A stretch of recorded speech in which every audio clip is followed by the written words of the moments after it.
nesse momento nós passamos a nossa EBD, nossa Escola Bíblica Dominical, e eu quero falar um pouco com você sobre aquilo que está em Apocalipse no capítulo 7. Apocalipse no capítulo 7. Vamos abrir a palavra do Senhor juntos? Abre lá comigo, Apocalipse no capítulo 7. Aproveite, faça isso com a sua família. Junte seus filhos, sua esposa. Fique com eles. Vamos abrir a palavra de Deus. Vamos receber a instrução da parte de Deus. Apocalipse no capítulo 7.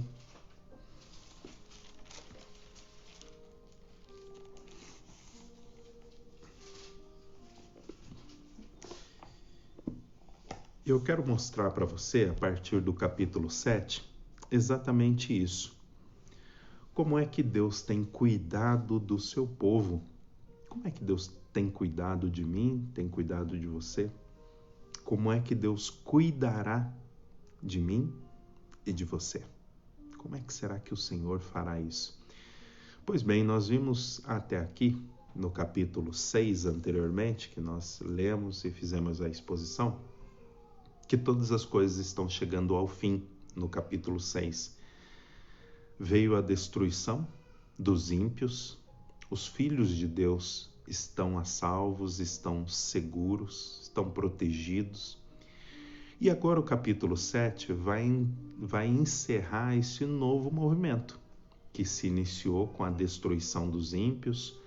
Nós tentamos imaginar ali graficamente como seria essa destruição, mas tudo isso é muito difícil pensar, não é algo muito fácil pensar sobre isso, e toda essa descrição, essa imagem que vai sendo pintada diante de nós. E chegamos agora no capítulo 7 e novamente afirmações como as do capítulo 6 vêm à tona. E novamente Deus nos faz perceber que Ele protegerá, que Ele cuidará do seu povo.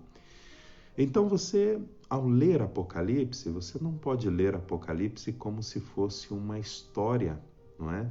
Que você começa no capítulo 1 e termina no capítulo 22, uma história corrente, né? Mas ela é uma história telescópica. Então, a cada novo momento, João conta e reconta a mesma história. Por que é que João faz isso? Pois bem, os nossos irmãos que estão ouvindo o livro de Apocalipse, eles precisam ter esta história gravada no seu coração. E quando é pela audição, você precisa repetir várias vezes a mesma coisa. É bem possível que este seja um dos motivos pelos quais Apocalipse conta e reconta a mesma história, porém de perspectivas diferentes. Às vezes João está olhando para a igreja, às vezes ele está olhando para o mundo, às vezes ele está olhando para os ímpios. Em cada perspectiva ele está mostrando como cada grupo está olhando para o final dos tempos, ok? Então essa história telescópica vai juntando-se e unindo características a fim de formar um todo. Tanto essa história ela não é uma história corrente do começo ao fim, porque o mundo e os ímpios, não é, eles acabam e os ímpios são então destruídos pelo menos 6 vezes no livro de Apocalipse, o que indica que o mundo não vai acabar 6 vezes e os ímpios não serão punidos 6 vezes, né? Mas que João então está contando e recontando a mesma história em Apocalipse. E ele faz isso pelo menos 7 vezes, porém de perspectivas diferentes, cada vez mais com detalhes que pode responder algumas perguntas que nós temos. Vamos a Apocalipse no capítulo 7, então, que vai encerrar o segundo ciclo que João conta essa história. Tema: o cuidado de Deus sobre o seu povo. Depois disso, vi 4 anjos em pé nos 4 cantos da terra, segurando os 4 ventos da terra para que nenhum vento soprasse sobre a terra, nem mesmo sobre o mar, nem sobre árvore alguma. Vi outro anjo que subia do nascente do sol, tendo o selo do Deus vivo. Ele gritou com voz bem forte aos 4 anjos, aqueles que tinham recebido poder para causar dano à terra e ao mar, dizendo: não danifiquem nem a terra, nem o mar, nem as árvores, até marcarmos com um selo na testa os servos do nosso Deus. Então ouvi o número dos que foram marcados com o selo. Eram 144.000 de todas as tribos dos filhos de Israel. Da tribo de Judá, 12.000. De Ruben, 12.000. De Gade, 12.000. De Aser, 12.000. Naftali, 12.000. Manassés, 12.000. Simeão, 12.000. Levi, 12.000. Issacar, 12.000. Zebulon, 12.000. Da tribo de José, 12.000. Da tribo de Benjamim, marcados com o selo 12.000. A primeira coisa que nós vemos aqui a respeito do cuidado de Deus para cada um de nós que formamos o seu povo é que Deus nos preservará, nos guardará da destruição total. Guarde bem isso. Deus nos guardará da destruição total. A imagem que nós temos agora no capítulo 7 é que existem 4 anjos, aqui seriam os pontos cardeais, não é que a terra seja quadrada, como querem alguns, ou então apenas algo... como é que é? Não é exatamente uma bola, mas a indicação que nós temos aqui seria um dos 4 pontos cardeais, em que os anjos estão nestes pontos, guardando a terra desta destruição. Mais à frente, nós vamos perceber que essa destruição que vai alcançar a terra, ela é uma destruição que vai refazer a terra. É como se a terra fosse então queimada e restaurada ao mesmo tempo, e então Deus deve fazer isso por meio do seu poder. A indicação que nós temos nos versos 1 e 2 é que estes anjos, eles guardam a terra, o local onde nós estamos agora, dessa destruição total, até que os filhos de Deus, os servos de Deus, sejam selados na sua testa, até que eles sejam marcados. E aqui também está uma outra indicação daquilo que Deus faz em relação ao seu povo e da proteção. Deus marca o seu povo, Deus sela o seu povo. E isso está também em Efésios, no capítulo 1, mais especificamente nos versos de 3 até o verso 14, em que Deus não apenas protege o seu povo da destruição total e coloca estes anjos para proteger o seu povo da destruição total, mas que Deus também coloca uma marca, um selo neste povo.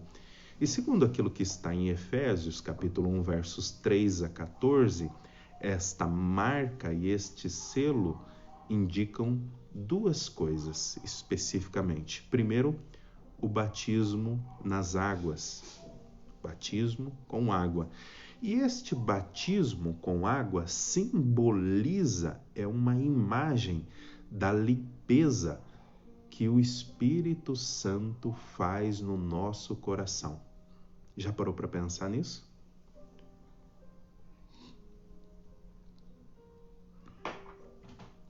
Batismo com água sela você, ou é uma indicação do selo que você recebeu pelo Espírito Santo da promessa, quando você ouviu o Evangelho e creu no Evangelho, e teve fé na mensagem do Evangelho, e permaneceu então nos caminhos do Senhor, levando uma vida santa, seguida ao seu batismo.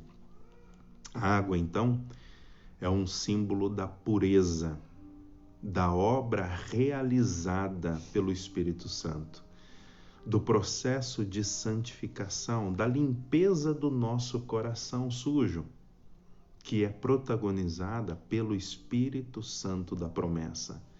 Espírito que Deus prometeu para todos aqueles que creem em nosso Senhor Jesus Cristo. Então aqui está o selo do qual fala Apocalipse capítulo 7. Até que o último homem, a última mulher, a última criança seja selada pelo Espírito Santo, a destruição não acontecerá. A destruição total não virá. Cristo não virá. Talvez nós já temos ouvido isso anteriormente nos evangelhos também. No apóstolo Paulo, até que o último homem, a última mulher, a última criança se converta ao evangelho, Cristo não virá. Daí a necessidade da igreja cumprir o seu papel. Qual papel é esse, pastor? Vamos lá? Mateus, capítulo 28. Abra lá comigo.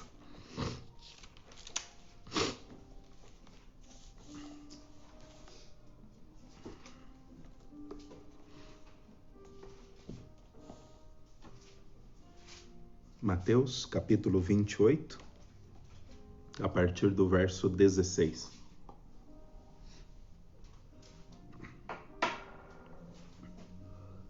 Os 11 discípulos partiram então para a Galiléia, para o monte que Jesus lhes havia designado, e quando viram Jesus, o adoraram, mas alguns duvidaram. Jesus, aproximando-se, falou-lhes, dizendo: toda autoridade me foi dada no céu e na terra. Portanto, vão e façam discípulos de todas as nações, batizando-os em nome do Pai, do Filho e do Espírito Santo, ensinando-os a guardar todas as coisas que tenho ordenado a vocês. E eis que estou com vocês todos os dias até o fim dos tempos. Pois bem, aqui está um dos propósitos da igreja. Aqui está um dos trabalhos que a igreja foi chamada para fazer. E nesse aspecto, eu e cada um de vocês individualmente fomos chamados para realizar essa tarefa. Não é concebível que as pessoas ao seu lado não ouçam o evangelho nunca da sua boca. Não é concebível que você, como cristão, não convide pessoas que você sabe que estão perdidas para ir até a sua igreja e ouvir a mensagem do evangelho. Isso é inconcebível. Quando você age dessa forma, distanciando a sua vida desse convite, desse anúncio do evangelho, você está agindo como os nossos irmãos do Antigo Testamento. E é exatamente o ponto em que Israel falhou no Antigo Testamento, em anunciar o grande Deus às nações vizinhas. Antes, o que o povo de Israel fez foi unir-se a este povo e então, de alguma forma, se permitir corromper com este povo. Quando é que a igreja apressa a vinda do Senhor? Quando é que a igreja deseja de fato a vinda do seu Senhor? Quando ela cumpre o seu papel de anunciar o evangelho, de pregar o evangelho, de fazer discípulos, de convidar o vizinho, os irmãos, a mãe, o pai, o tio, o avô e todas as pessoas que estão à sua volta para ouvir a mensagem do evangelho, quer seja num culto no lar que você de repente faça, quer seja na própria igreja. Nós cumprimos então o papel e cumprimos aquilo que o apóstolo nos diz. Nós apressamos a vinda do Senhor quando nós cumprimos este propósito.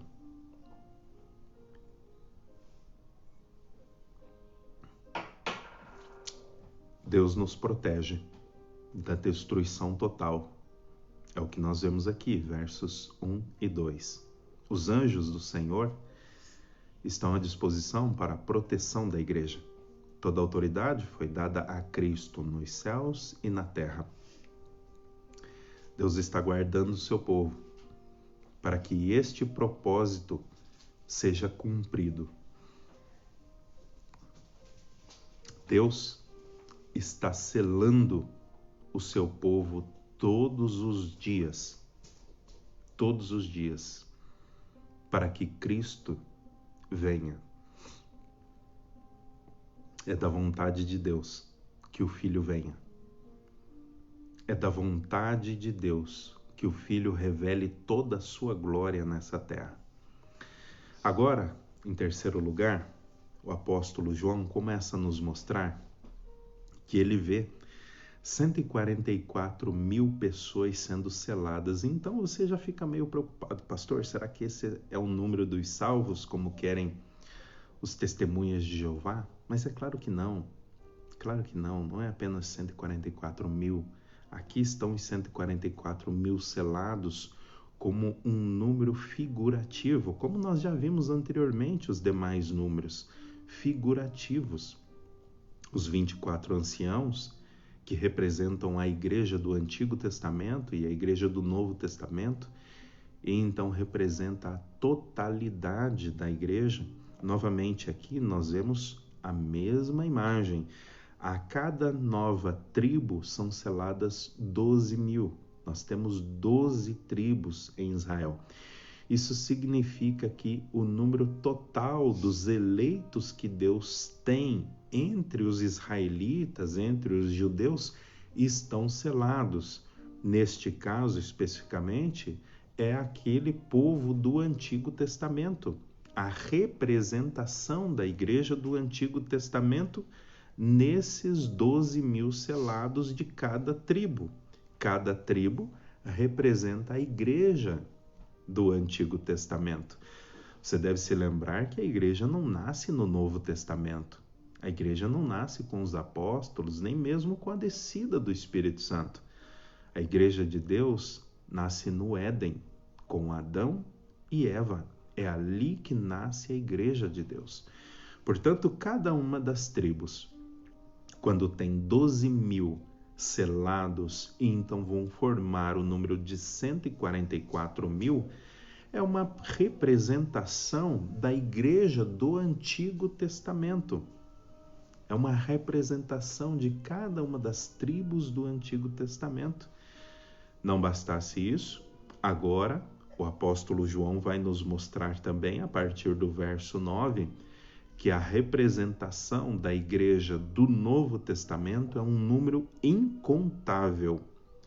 Obviamente, então, espera-se que você e eu percebamos que o povo de Deus é sempre uma crescente. Ele não diminui. Então, ele começa com 2 pessoas no Éden e vai avançando, avançando.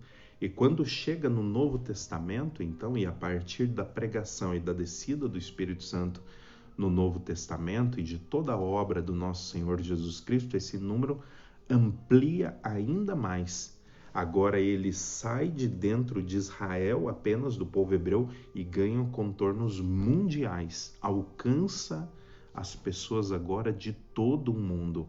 Daí então João dizer no verso de número 9, a partir do verso 9, que o número de pessoas que ele está vendo não pode ser contado. Perceba que em relação à igreja do Antigo Testamento, ele conta 144 mil, 12 mil de cada tribo. Mas quando chega na igreja do Novo Testamento, da qual eu e cada um de vocês fazemos parte, ele diz, não dá para contar esse número aí não, é muita gente. E é interessante porque ele conta os anjos, no caso dos anjos ele diz milhares de milhares, milhões de anjos. Chega na igreja do Antigo Testamento, ele conta, né? Ainda que seja um número simbólico, mas é possível ter uma ideia. Mas quando chega na igreja do Novo Testamento, ele diz, não dá para contar isso aí não. É um número incontável, incalculável de pessoas.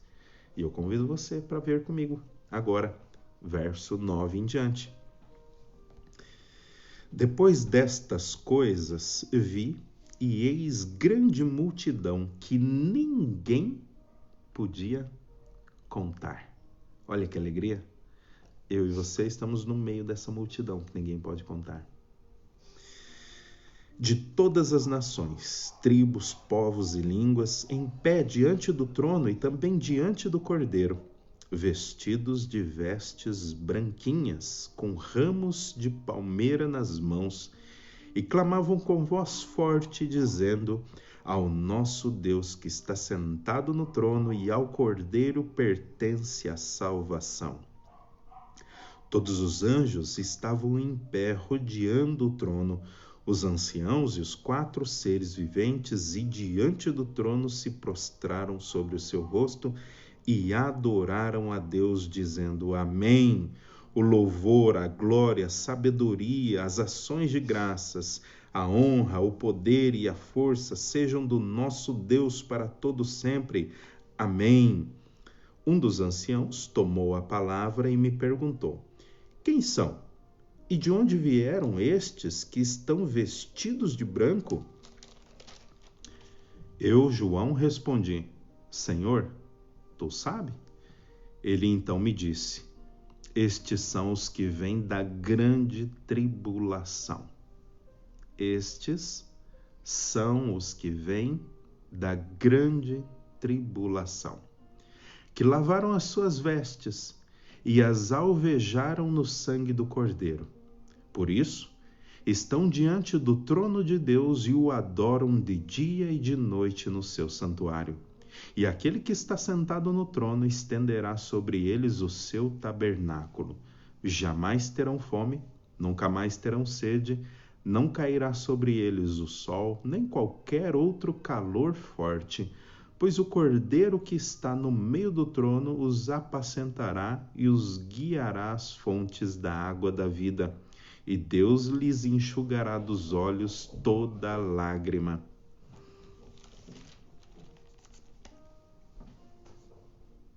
Que mensagem confortadora, de esperança. Deus protege o seu povo da destruição total. Deus está selando um povo incontável para si. E Deus usa o meu trabalho e o seu trabalho para cumprir esta tarefa. Em terceiro lugar, meus amados irmãos, Deus não livrará o seu povo da tribulação. Deus não livrará o seu povo da tribulação. Deus pretende passar com eles pela tribulação, mas não os livrará da tribulação. Deus não livra Sadraque, Mesaque e Abdinego da fornalha de fogo. Mas quando eles são lançados na fornalha de fogo, está lá um 4º homem, Cristo Jesus, dentro da fornalha. Deus não costuma livrar o seu povo da tribulação, não. Sabe por quê? Porque isso faz como que um processo de refinamento. Isso é necessário. A tribulação, a grande tribulação, deixa eu dizer para você, não é para o mundo. A grande tribulação não é para punir o mundo. A punição do mundo está reservada com o diabo e os seus anjos por toda a eternidade no inferno. A grande tribulação é para nós. É para a igreja. É para refinar a igreja. É para purificar a igreja. É para purificar os pastores. É para purificar os presbíteros. É para purificar os diáconos. É para purificar a sua vida. Você que apenas vai à igreja. É para purificar a vida de todos aqueles que servem e todos aqueles que ainda não descobriram que a igreja existe para ser servida e não para servir. Eu e vocês fomos chamados para servir a igreja e não a igreja para nos servir. A grande tribulação é um processo de refinamento. A grande tribulação deve separar o joio do trigo, aqueles que são daqueles que não são. Muitas vezes nós olhamos para determinadas pessoas e pensamos ser elas crentes, fiéis ao Senhor. Pensamos que elas têm uma vida ilibada, uma vida reta, uma vida justa. Mas talvez naquele grande dia nós vamos descobrir que não. Vamos descobrir que tinham um coração orgulhoso, que fiavam-se, que confiavam apenas nas suas obras, na sua espiritualidade, na sua fé, na sua vida santa, mas nunca confiaram em Cristo Jesus para a salvação das suas almas. Confiaram apenas em si mesmos, sustentaram-se em si mesmos. No dia da grande tribulação, Deus fará distinção entre aqueles que são e aqueles que não são, entre aqueles que o servem e aqueles que não servem, entre aqueles que servem e aqueles que em todo tempo quiseram ser servidos. Não foram aqueles que serviram a igreja, mas que se serviram da igreja. Um dia Deus fará distinção. Vem despontando no horizonte uma grande tribulação sobre os filhos de Deus. E essa grande tribulação deve culminar com a volta de nosso Senhor Jesus Cristo. Nesse momento, Deus mostrará ao mundo aqueles que são, daqueles que não são. Que Deus tenha misericórdia de nós, que Deus nos fortaleça, que Deus nos ajude. Que você possa sondar o seu coração e se descobrir não ser ainda um crente fiel ao Senhor, que teme ao Senhor e que busca nele tudo aquilo que precisa. Que Deus possa nos ajudar, que Deus possa te ajudar, que Deus possa mudar a sua confiança.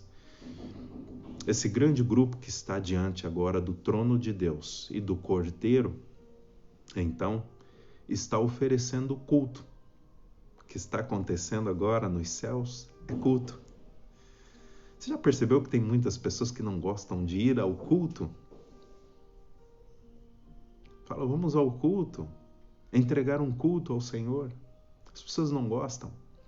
Mas você pergunta, você quer ir para o céu? E a pessoa responde o quê? Eu quero ir para o céu. Claro que eu quero ir para o céu. Pois bem, mas se você não gosta de estar com o povo de Deus na terra, você odiará estar com o povo de Deus nos céus. Se você não gosta de prestar culto a Deus na terra, o céu será para você um verdadeiro inferno.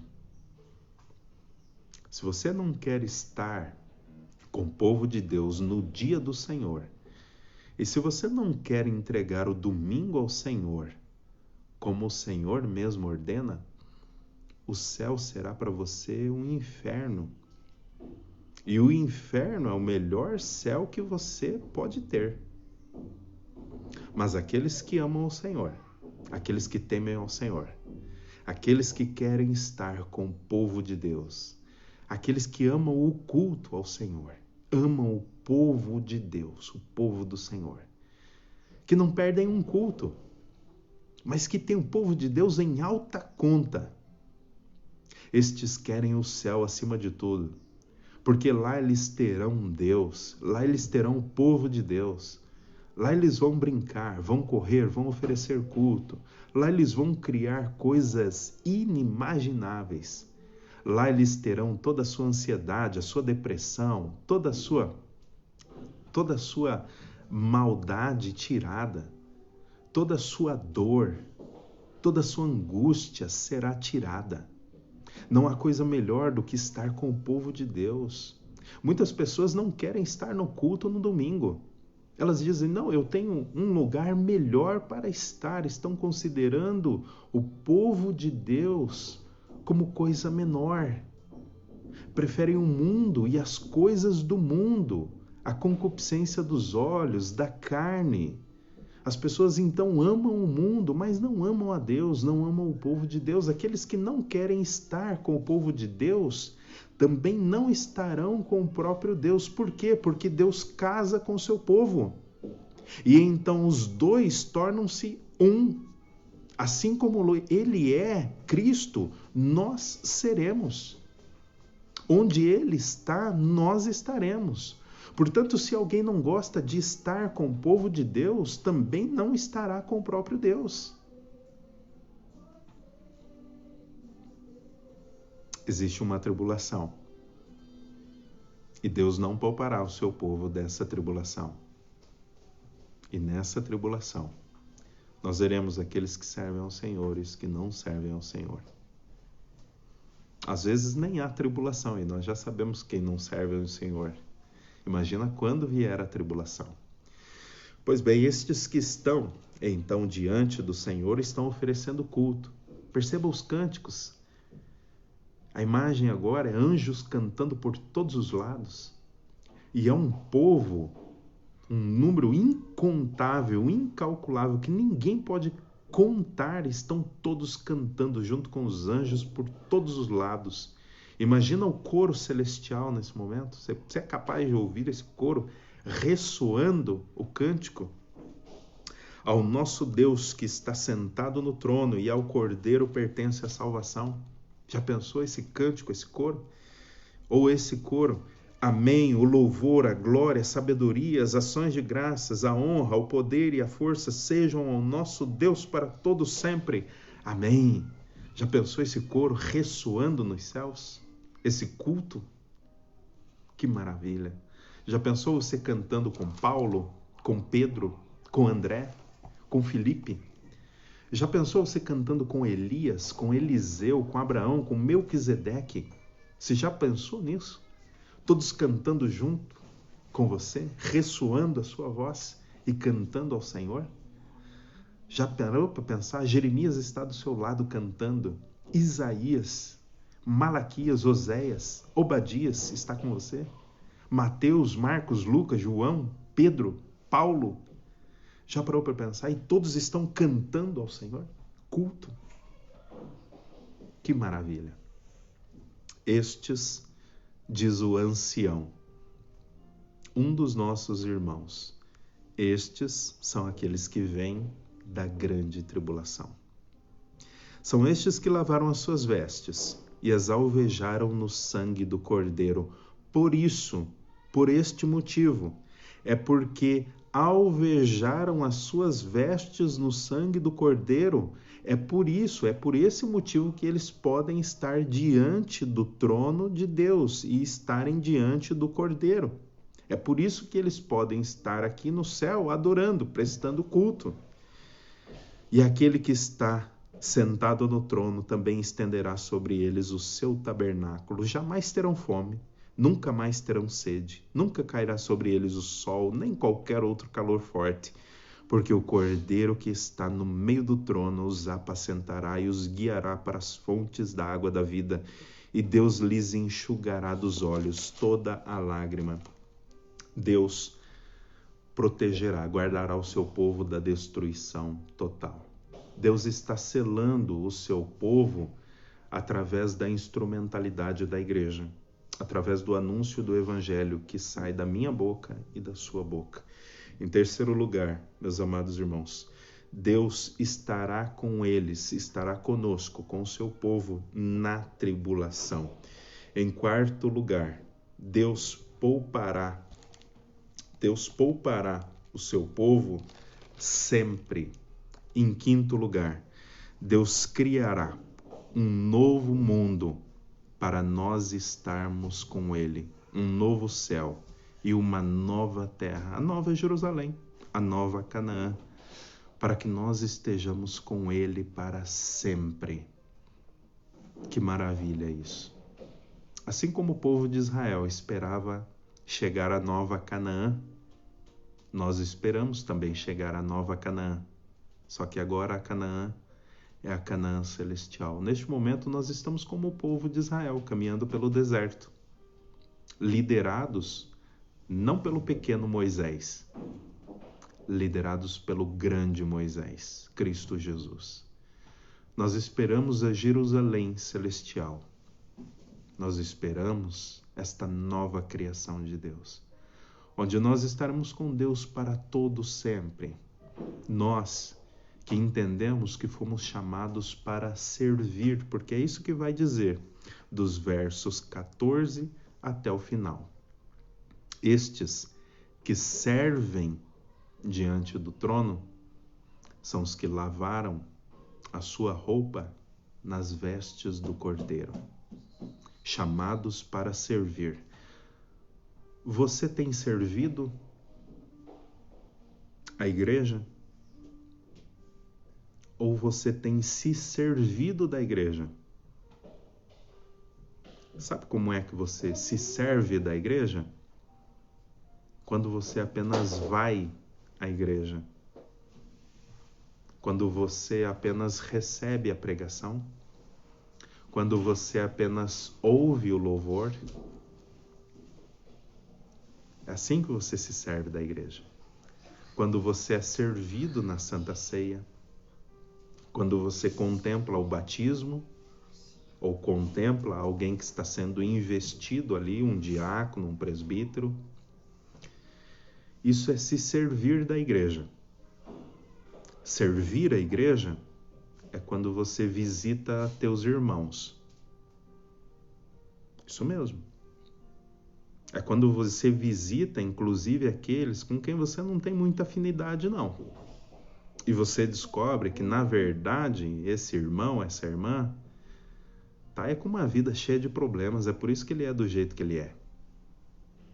É por isso que às vezes ele está carrancudo, triste. Por isso que às vezes ele chega na igreja e nem cumprimenta você. Ele está com tantos problemas que você nem podia imaginar. E que talvez fosse, no teu caso, você nem suportaria. Está com problemas com o filho, problemas no trabalho, problemas no casamento, problemas de ordem financeira, está perdendo a casa, não tem recurso nem para comprar comida. Servir a igreja é quando você visita teus irmãos. Servir a igreja é quando você vai lá, senta com eles, mesmo não tendo afinidade. Abre a Bíblia, ora com eles, participa das dificuldades. E se está ao teu alcance, você então ajuda. Isso é servir a igreja. Servir a igreja é quando você pega aquele teu dom que Deus deu para você, que não é teu. Não é teu. Deus te deu. E você então reverte para a igreja. Sabe aquele dom de alegria que você tem? Onde você chega, você faz todo mundo dar risada. Isso é um dom de alegria. E você então serve a igreja com esse dom. Sabe aquele dom que você tem de dar uma aula na escola bíblica dominical? Aquele dom que você tem de liderar, poderia liderar casais, poderia liderar jovens. E você então serve a igreja com estes dons. Você é servido pela igreja à medida que você serve a igreja. Então você compreendeu. Então eu compreendi o meu chamado. À medida que eu sirvo a igreja, eu também sou servido pela igreja. Eu não apenas me sirvo da igreja. Você não deve apenas se servir da igreja. São homens maus que fazem isso. São pessoas egoístas. São pessoas que não conheceram Cristo. Cristo serviu a igreja. Os apóstolos serviram a igreja. Eu e vocês somos chamados a tomar as mesmas pisaduras. Servir a igreja com os nossos dons. Pastor, mas vai dar problema. Claro que vai.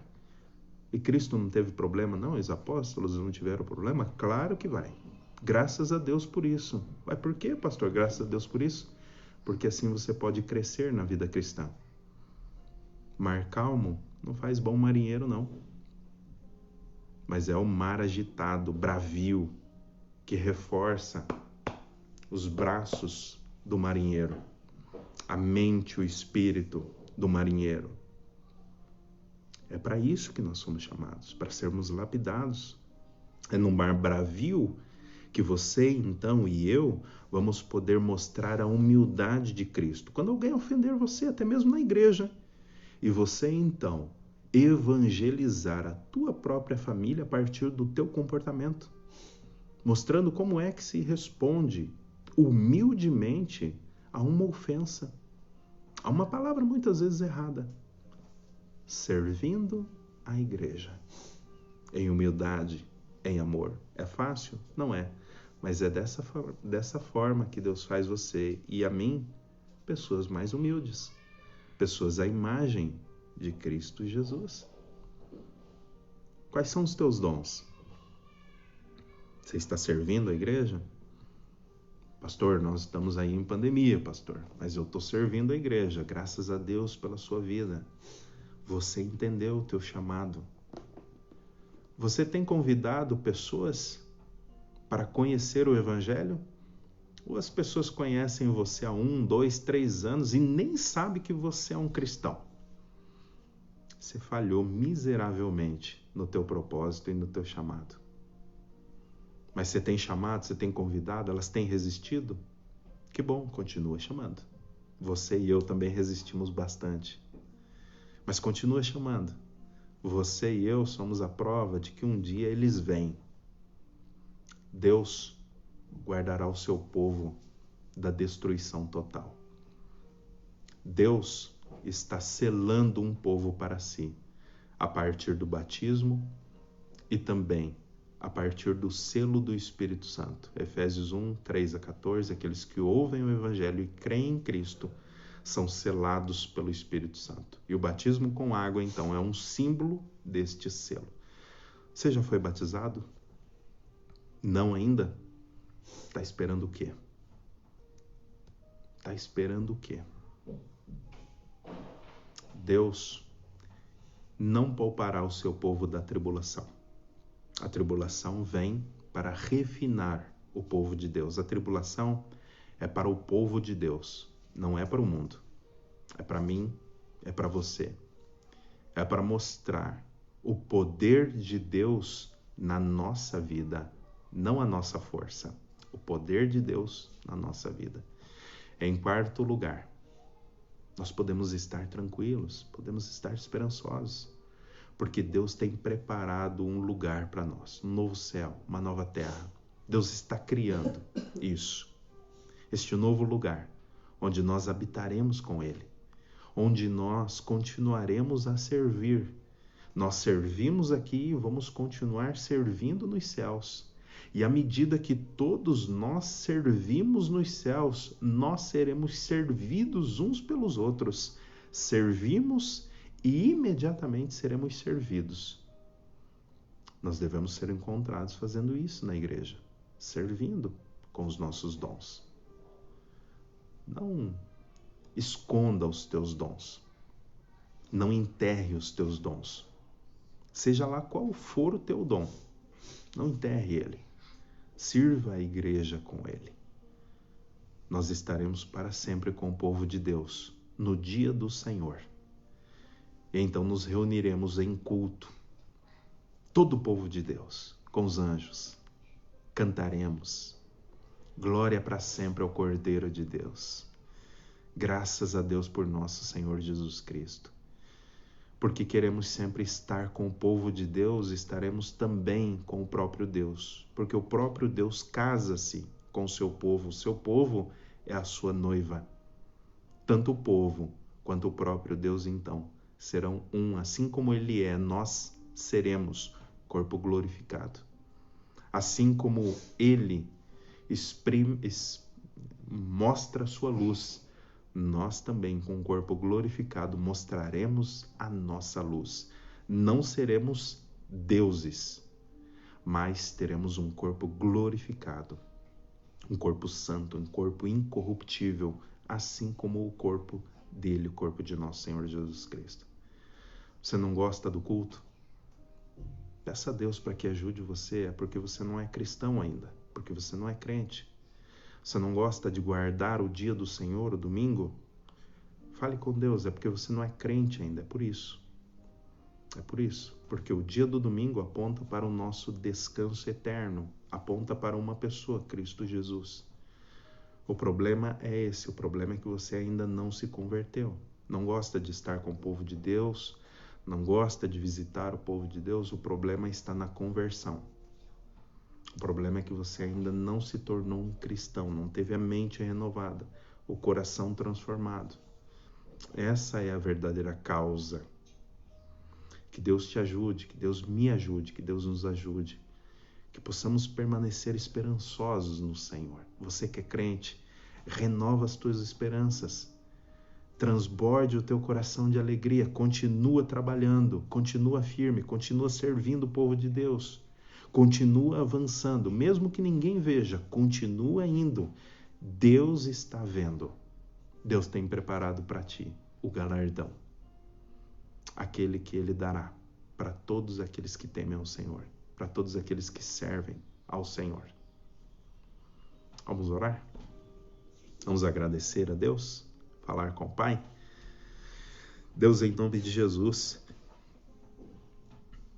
nós queremos te agradecer, ó Deus, por todas as coisas que o Senhor nos ensina através da tua palavra. Ó Deus, agora molda o nosso coração, Pai, a partir da tua palavra, Senhor. Sejamos barro nas mãos do oleiro. Ó Deus, forma em nós aquilo que tu mesmo tem para nós. Forma, lapida, ó Deus, o nosso coração, molda o nosso coração, ó Deus, para que possamos crescer à imagem de Cristo, Pai. Ajuda-nos a compreender, ó Pai, todas estas verdades, ó Deus, de que os teus anjos estão guardando a tua igreja, Pai, de que o Senhor nos livrará da destruição total. Ó Deus, ajuda-nos a perceber, ó Pai, que o Senhor está selando pessoas neste mundo, não através do trabalho dos anjos, mas através do trabalho da tua igreja, através do cumprimento do propósito, ó Deus, que nós somos chamados para cumprir, ó Deus. Anunciar o teu evangelho, ó Pai, a todas as pessoas. Ensinar, ó Deus, cuidar de pessoas. Ajuda-nos a servir, ó Deus. Fortalece o nosso coração, ó Deus, à medida que nós compreendemos que a tribulação é para nós, é para a tua igreja, não é para o mundo, ó Deus. E ajuda-nos, ó Pai, fortalece a nossa fé, dá-nos uma medida maior do teu Espírito, para que nesta tribulação, ó Deus, possa ser revelado o teu poder, a tua glória, em nos proteger, em caminhar conosco, ó Deus. Ó Deus, ajuda-nos a querermos sempre estar com o teu povo, sempre juntos de ti, ó Deus, porque onde o teu povo está, é aí que o Senhor está. Ajuda-nos a ter em alta conta o teu povo, ó Deus, a ter o teu povo como os notáveis, ó Pai, a visitarmos uns aos outros, a cuidarmos uns dos outros enquanto o tempo de nosso Senhor Jesus Cristo se aproxima.